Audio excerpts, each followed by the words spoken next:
think another thing is also just romanticizing the fact that I'm here and that I exist, and that within itself, for me, has felt like this big radical act. Hi everyone, welcome back to my channel. It's great to be back with you all. The last time I made a video was the beginning of September, around my birthday, and I had turned 25. I guess since then, it's been interesting.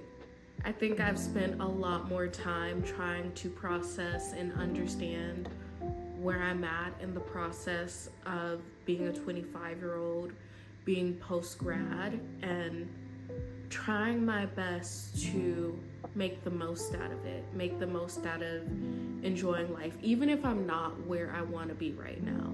Some of the ways that I've actually worked on romanticizing life currently is by romanticizing what I'm doing right now. I'm doing Rover as a way to earn income in some type of way. I've discussed before that it doesn't feel like work, it doesn't feel ideal, it's not exactly what I want to be doing. I love it to death, but it's not what I want to be doing. And I thought maybe working on shifting my mindset around that, recognizing that it is work, is legit, it is a thing, was the first step to romanticizing it in some way and romanticizing that part of my life that I was considering less than ideal. So I did that, and honestly, it's been helpful. I think I'm taking a lot of joy in doing what I am doing. I'm caring for animals. I am hanging out with them. I get to spend time with them. I get to learn all these cool things about them, and really it's just chill and relaxing for the most part. Now, do I have my bad days? Yes, I do. I had it yesterday and it was tough. And I'm sure if I was working a regular 9 to 5, the way that I was feeling yesterday, I'd be feeling at a regular 9 to 5.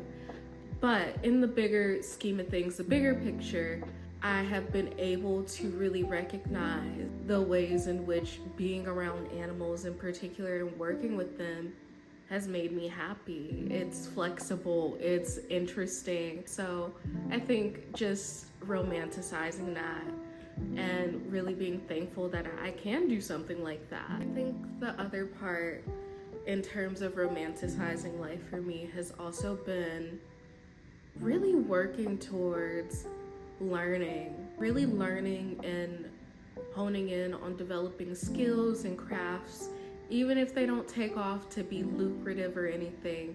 I think the fact that I'm learning skills and how to do things is amazing within itself, and I think it's helped me to distract myself in a number of ways. It's helped me shift my mindset on what it means to want things to happen now, right? I think I can be impatient. I feel like everything is supposed to be linear, and life is not linear whatsoever.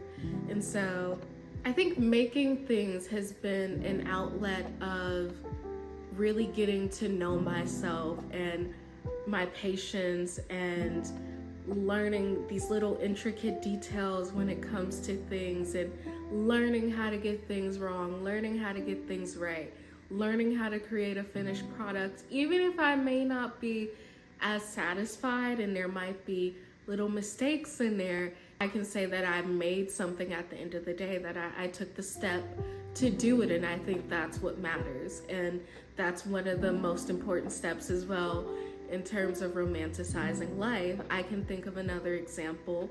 I recently got my permit. I know I probably should have got that a long time ago, but once again, life is not linear, and I got my permit recently. And for me, I could have made myself feel bad and been like, oh, you should have got that when you were 15 and 16. But I think as well, in terms of romanticizing life, there also has to be an understanding of, at that time, maybe I didn't have the material conditions or the environment or the people or the support around to do something like that. So now I am an adult. I've taken it upon myself to figure things out and do these things for myself, it just really has allowed me to get to know myself better and what I'm capable of. 25, let me take it now. If I make mistakes, I make mistakes. So I went in, gave myself a deadline, completed it, and passed on my first try. And for me, that was huge. And typically I struggle to celebrate myself and really seeing things as achievements or milestones. But with this, with wanting to romanticize life, I really did lean into celebrating myself, because that is huge, you know? And I think being able to acknowledge that and celebrate that was so important. I think another thing is also just romanticizing the fact that I'm here and that I exist, and that within itself, for me, has felt like this big radical act. And I say that because I didn't think I'd make it to 25.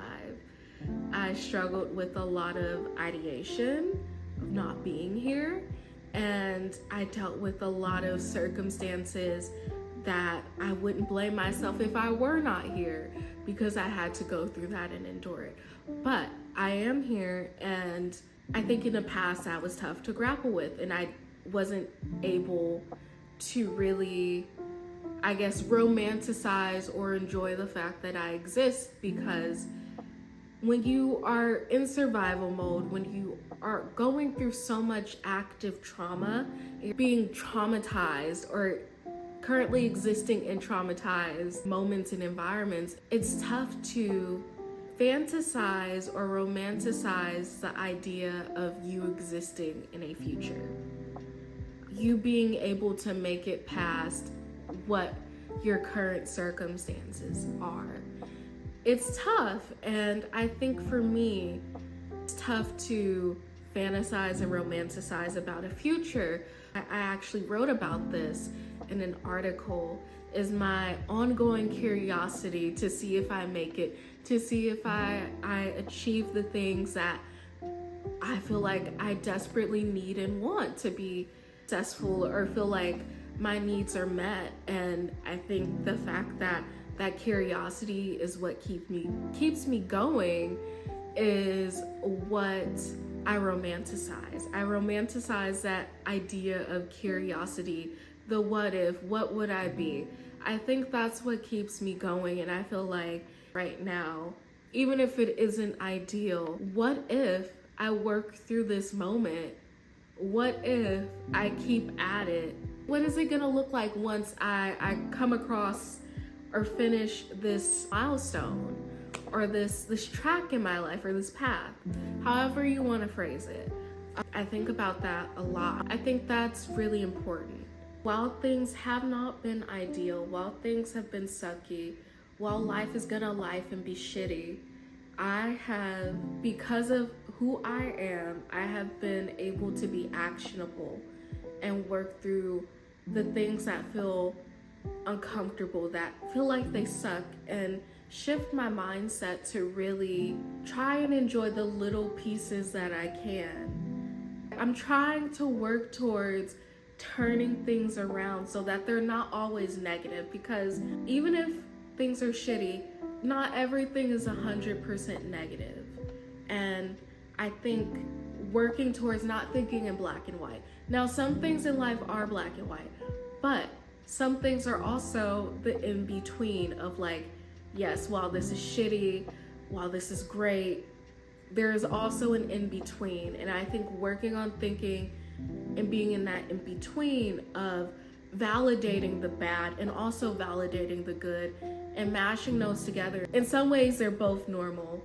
And in some ways, I'm gonna have to make both normals work, right? And really working towards honing in on that and understanding that's just what life is. It's shitty and it can be good, and you're gonna always be the in-between, and you're gonna have to figure out how to make things work for you. Of course, things are not gonna be perfect. You're gonna have your shitty days. You're gonna feel like things are shitty and nothing's gonna get better. Those days are valid. I have those days. But also, there are times and moments where I'm like, wow, within the shitty day, within the shitty moment, here I am trying to make the most of it by enjoying something small, while shifting my mindset, while understanding that I can be actionable and resourceful, and that not everything is a lost cause, and that not everything is going to always be perfect or be like what your friends have or what internet strangers have, and that you work through these moments time and time again, and you've come out alive on the other half. Now, did you come out bruised and scratched? Yes, you did. But you came out alive, and what did you learn from it? You know what I mean? So just viewing it that way for me has been so instrumental in trying to romanticize things that have not been ideal. And like I said, I've had my moments still within this where I compare myself to my friends and what they're doing. I compare myself to strangers and what they're doing. But then I come back to myself and I'm like, I can do all the comparing I want, but if I'm not putting in the work that I want to see, if I'm not shifting my mindset, then I'm not getting anywhere on any front. And I think really understanding that and really just trying to take life day by day, what's in front of me currently, always being naturally curious about what the future is gonna be, but understanding I can't be naturally curious. I can't get to the future if I'm not currently focusing on what's in front of me and what I need to do. And I also feel like I owe it to my past self to live in the current moment rather than the past, because the past has consumed me so much as someone who has been actively traumatized.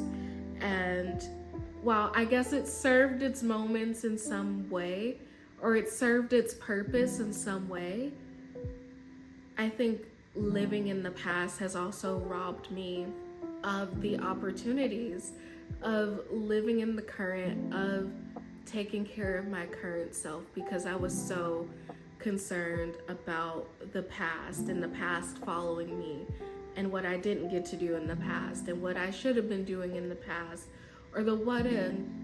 The what ifs have passed. The everything that's happened in the past is in the past.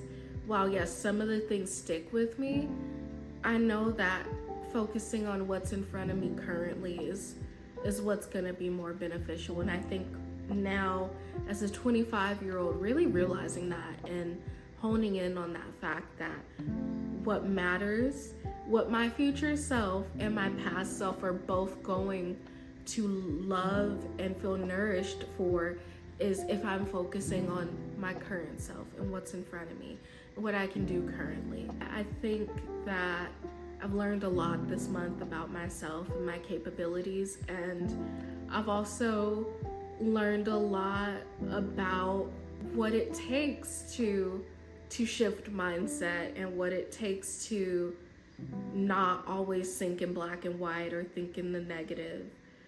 I think that's what's been so important for me.